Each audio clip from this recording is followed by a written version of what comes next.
Welcome back my friends. Hope you have completed my previous video on discussion of views. Okay, in this video we will create database and try to fetch values to our model. Then we print those values on screen by views with the help of controllers. So first of all we need a database. We can host this database on our local host as well. So go to the local host, then you can see phpMyAdmin link here, or you can directly go to this by localhost/phpMyAdmin. This is the URL. You can directly access this from here, localhost/phpMyAdmin. Okay, now create a new database. So go to your databases. Okay, create a new database. Okay, name it as CI tutorial. Create it.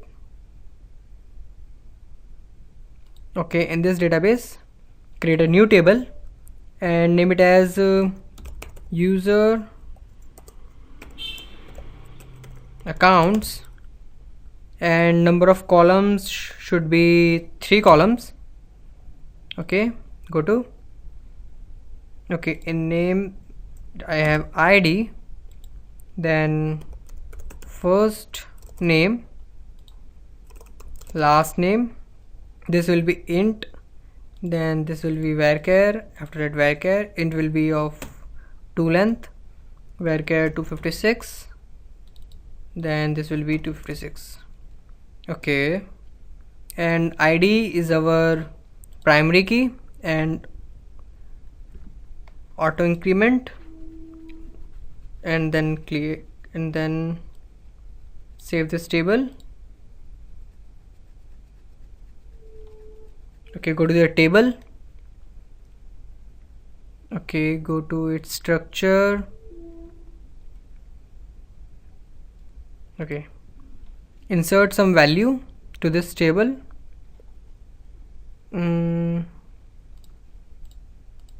Okay, so ID will be 1, or you don't need to write this here as well.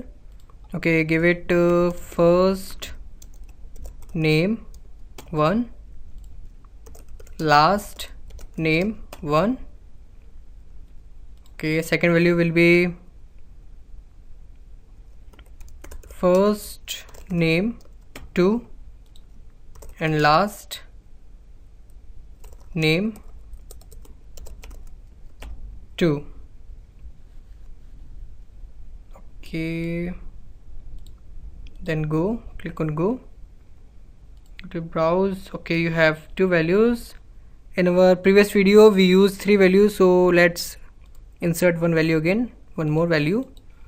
So this will be first name 3 and last name 3.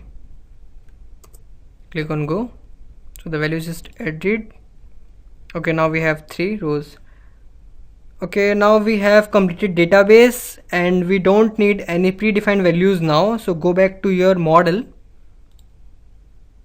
and delete this return value.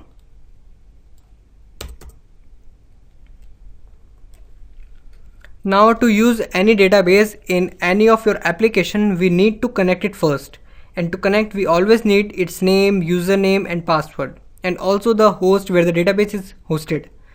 So let's do it first. So go to your application folder. In your application folder you have to go to the config file, and in config you have to choose database.php. You just have to edit this file. Okay, now scroll down and you can see some array here. We have to configure our database here. Okay, host name is localhost, then username is root. In WAMP we have root as username, password name is blank, database name is CI tutorial, then DB driver is MySQL, and rest of the things we'll discuss later when we will use them. Okay, save this file.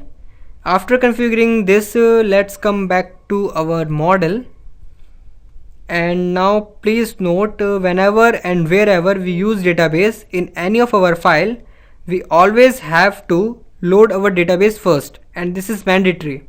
Without loading, we just write queries in our file, there will be no response or output.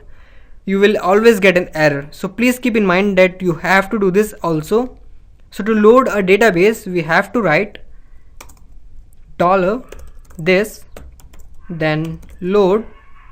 After that, database.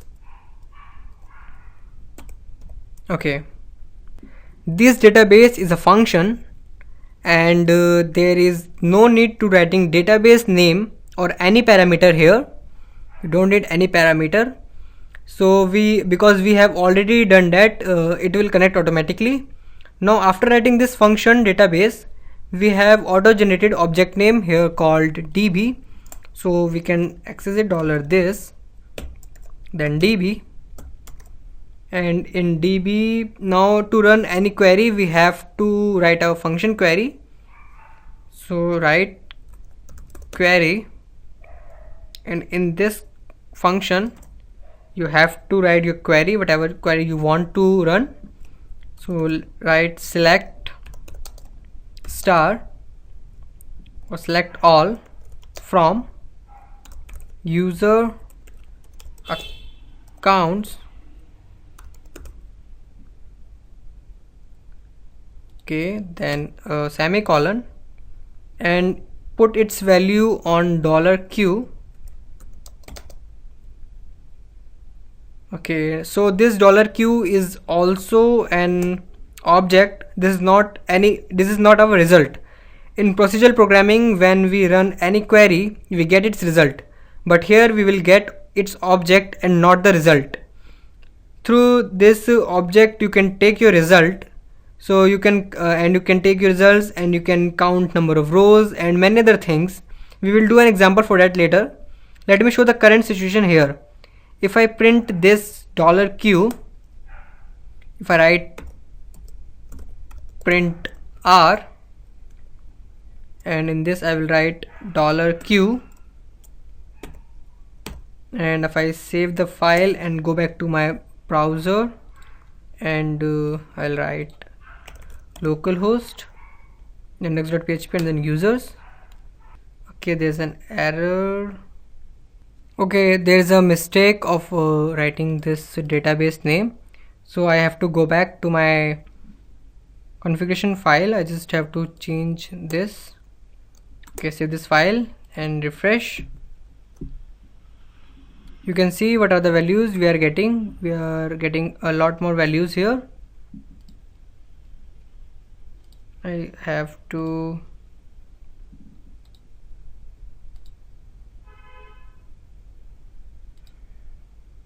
okay, fine. We have number of rows, result array, result object. So we are getting an object instead of the result through this way. Now to get result from this object, we have to write in my model, I have to write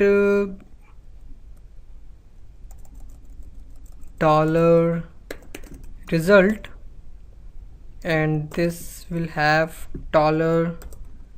$q, which comes to result.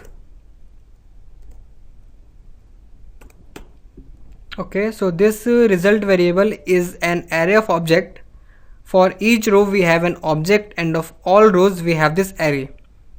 Save this, and now if I print this array, now you can see the result. I just have to write print r, and in this I will write $result.